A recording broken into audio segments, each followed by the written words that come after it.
Coming up tonight, man held for alleged murder of a 2-year-old boy. Her Majesty the Queen happy with Fiji Reforms. And the President closes the inaugural Heads of Mission meeting. Good evening, I'm Michael Anamalo.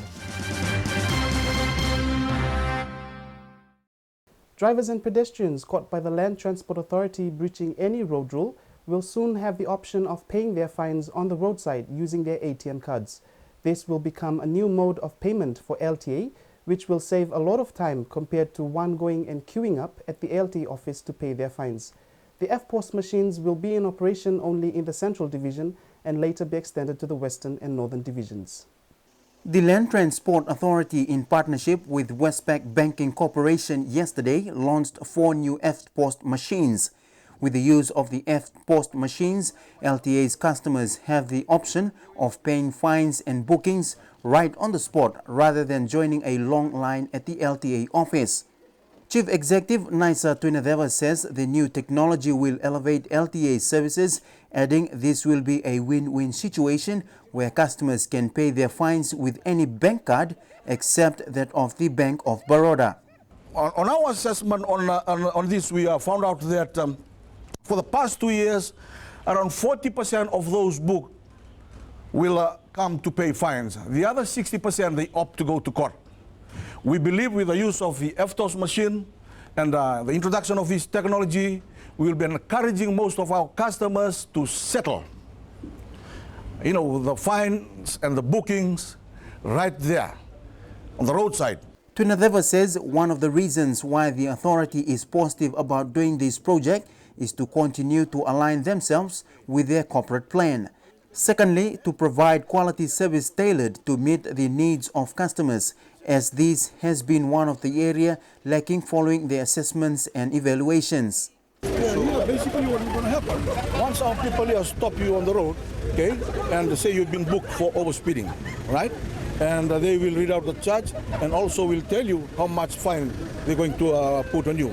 So if you agree with the booking and you got the card, right? All you need to do is, okay, I'm going to pay this. I'm going to pay the fine straight away. So you give the card and our people will start processing the money, so it's paid straight away. You are clear. Okay, no more going to LTA office to go and pay the fine. No more of running around for the 21 days, not even the kind of frustration that most of people they go through. Twinadeva says in this project, the authority can see a brighter future, and this is something LTA is giving back to its customers.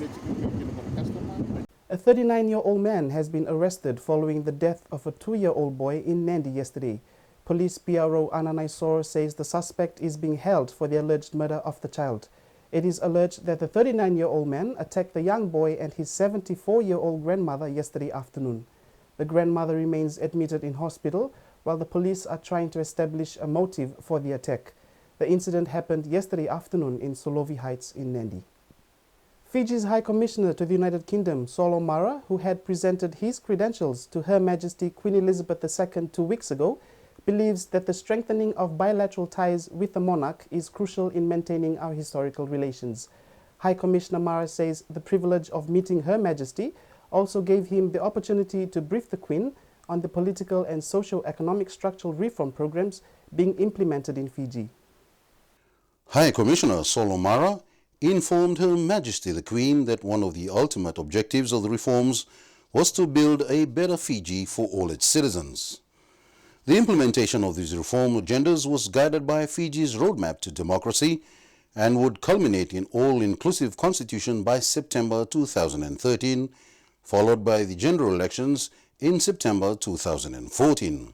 It was a humbling experience indeed to have an audience with Her Majesty for 15 minutes and to have the opportunity to brief her on the roadmap and the implementation of the strategic framework here in Fiji and the focus of the government here to implement a framework to bring about a better Fiji for its citizens.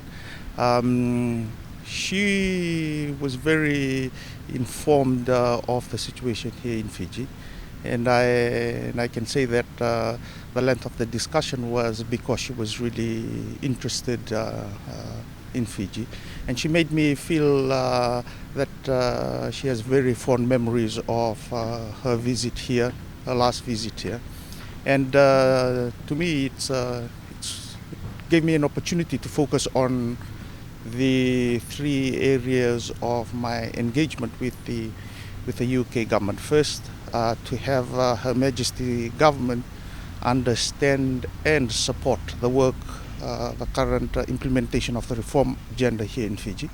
And secondly is to engage with the Commonwealth countries and the Commonwealth Secretariat with a view to have Fiji's suspension from the Commonwealth lifted.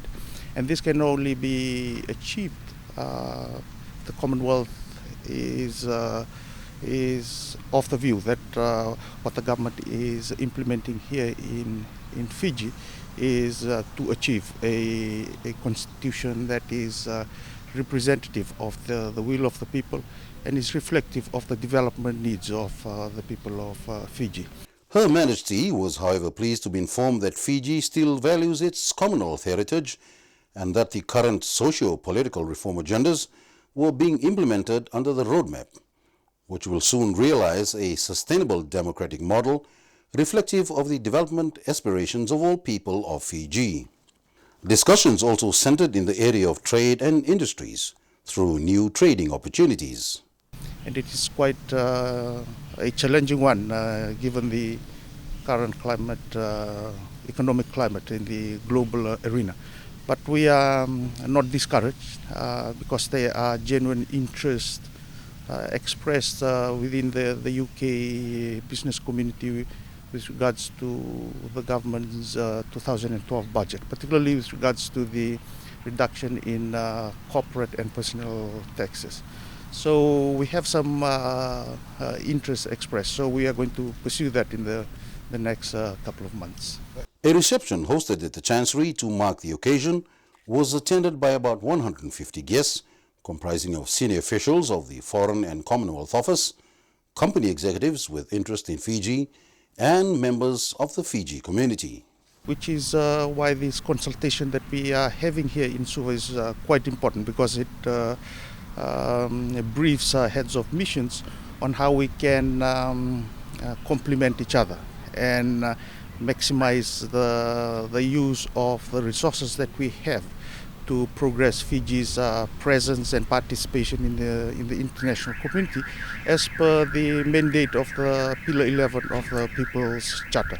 So in that regard, we are of the view that this consultation will equip us well to work together as a team to engage the international community. Coming up after the break, heads of missions told to maintain a high level of diplomacy. FNU expands courses, and LTA becomes tech savvy.